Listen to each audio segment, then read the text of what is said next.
성경 177페이지 레위기 20장 1절에서 4절까지의 말씀을 보도록 하겠습니다. 구약성경 177페이지 레위기 20장 1절에서 4절까지의 말씀입니다.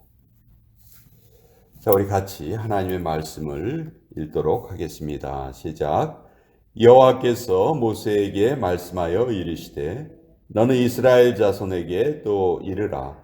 그가 이스라엘 자손이든지 이스라엘에 거류하는 거류민이든지 그의 자식을 몰렉에게 주면 반드시 죽이되 그 지방 사람이 돌로 칠 것이요 나도 그 사람에게 진노하여 그를 그의 백성 중에서 끊으리니 이는 그가 그의 자식을 몰렉에게 주어서 내 성소를 더럽히고 내 성호를 욕되게 하였음이라. 그가 그의 자식을 몰렉에게 주는 것을 그 지방 사람이 못 본 채 하고 그를 죽이지 아니하면, 우리 5절까지 같이 있습니다. 내가 그 사람과 그의 권속에게 진노하여 그와 그를 본받아 몰렉을 음란하게 섬기는 모든 사람을 그들의 백성 중에서 끊으리라. 하나님의 말씀입니다. 아멘. 자, 이 레위기 20장은 하나님께서 가증하게 여기시는 아주 극악한 범죄가 처음부터 끝까지 이렇게 쭉 열거되어 있습니다. 참 읽기에도 부끄러운 말들이 얼마나 많은지 모릅니다. 그런데 이 죄들이 반드시 죽일 것과 연결되어 있습니다.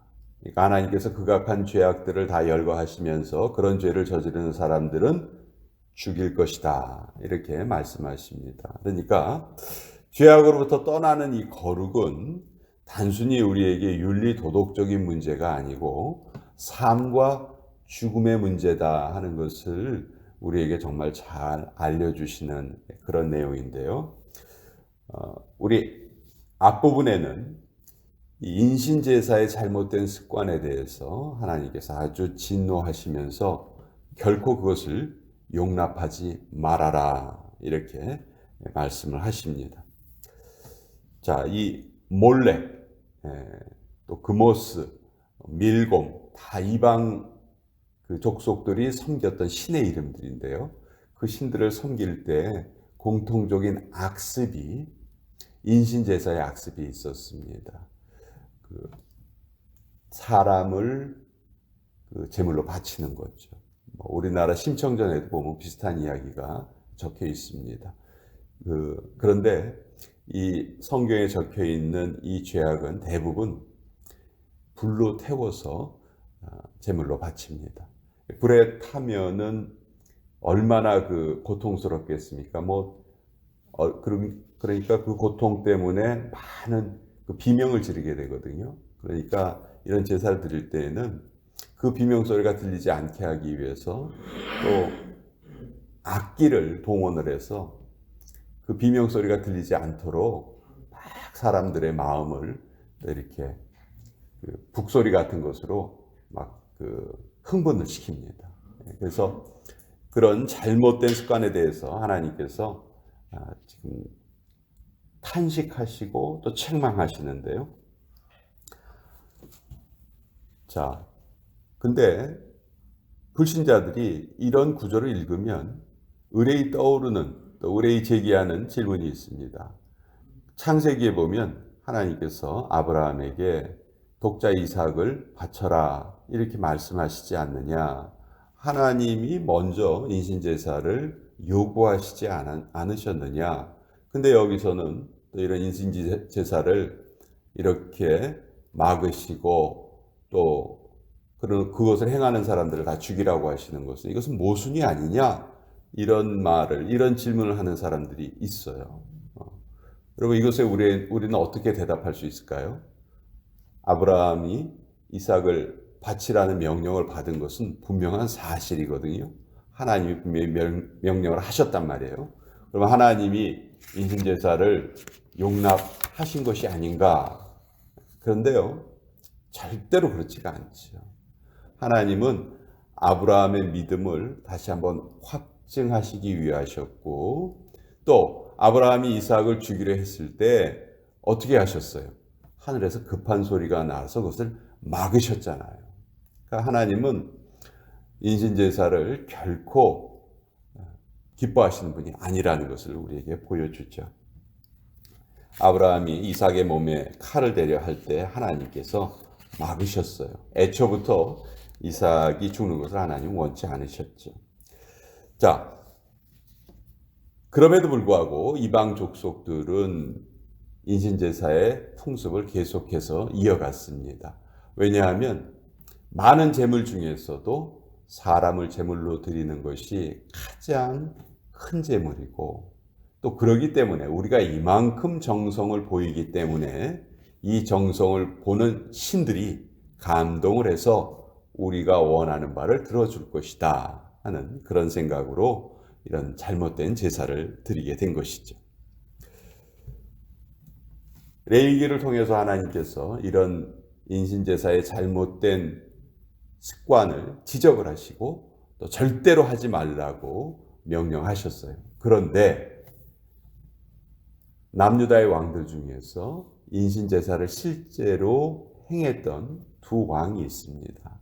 하나는 히스기야의 아버지였던 아하스 왕이고요. 그리고 하나는 또 히스기야의 아들이었던 므낫세였어요. 참 안타까워요. 히스기야는 그래도 하나님 앞에서 칭찬받은 왕이었는데 히스기야의 아버지나 아들이 하나님께서 가장 싫어하시고 가장 가증하게 여기시는 그런 죄악을 저지르고 말았어요. 나중에 남유다가 멸망당할 때 하나님께서는 예레미야를 통해서 그 멸망의 원인이 바로 이 인신제사다 하는 것을 분명하게 알려주셨어요. 열왕기하서 24장에 보면 이런 구절이 있습니다.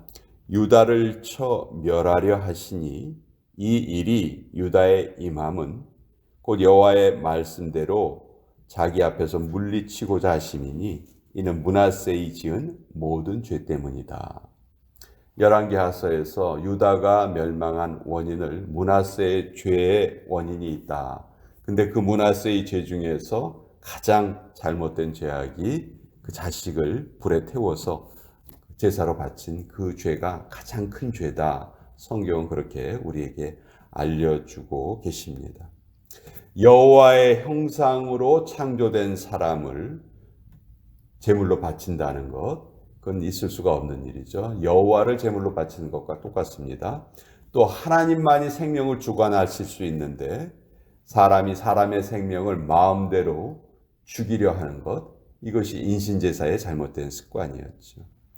이 인신제사는요, 잘 생각해 보면 결국 무엇과 연결이 되냐면 생명 경시 풍조와 연관이 됩니다. 오늘날 우리가 살아가면서 사람의 생명만큼 소중한 것이 없는데도 사람의 생명만큼 또 가볍게 취급되는 것들이 없습니다. 어떤 사고나 어떤 전쟁이 일어나서 누가 희생을 당했다, 얼마나 많은 사람들이 목숨을 잃었다 하는 것이 우리에게 더 이상 큰 아픔으로 다가오질 않아요. 그냥 그런 뉴스들을 너무 많이 듣다 보니까 거기에 대해서 우리가 무덤덤해지고 있어요. 그런데 한 생명을 살리는 일은 온 우주를 살리는 일과 같다. 그런 말이 있죠.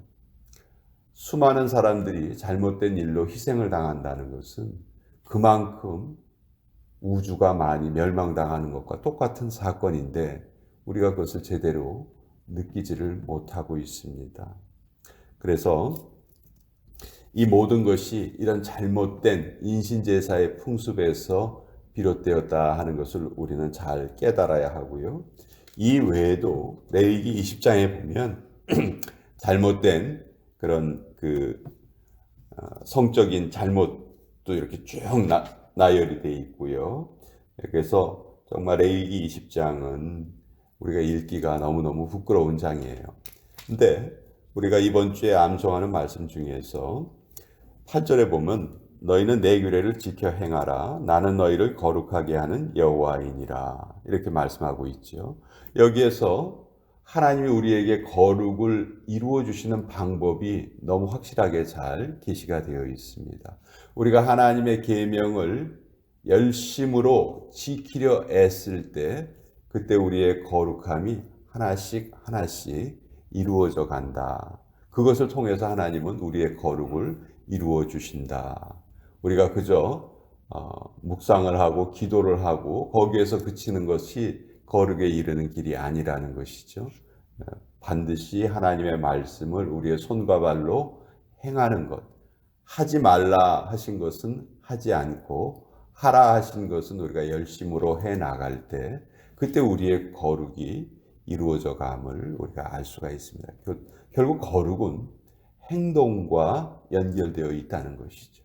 그래서 오늘도 우리가 참 많은 행동을 하게 될 터인데 그 행동 하나하나가 우리의 거룩함을 이루어가는 것과 연관이 있다. 아주 가까운 연관이 있다. 아주 깊은 연관이 있다는 것을 우리가 깨닫고 우리의 행동에 좀 더 주의를 기울이면서 그렇게 살아야 되겠다. 그런 생각을 하게 됩니다. 오늘은 레위기 20장을 통해서 하나님이 가증하게 여기시는 인신제사의 풍속이 얼마나 나쁜 것인지, 그것이 한 나라를 망하게 했다는 것을 우리가 알게 되었고요. 또 오늘도 우리가 사람의 생명을 경시하는 그런 잘못된 풍조 속에서 우리가 살아가고 있는데 우리는 거기에 결코 빠져서 살아가서는 안 되겠다 하는 것을 다시 한번 우리 같이 나누어 보았습니다. 자, 또 새로운 한 주간이 시작이 되었습니다.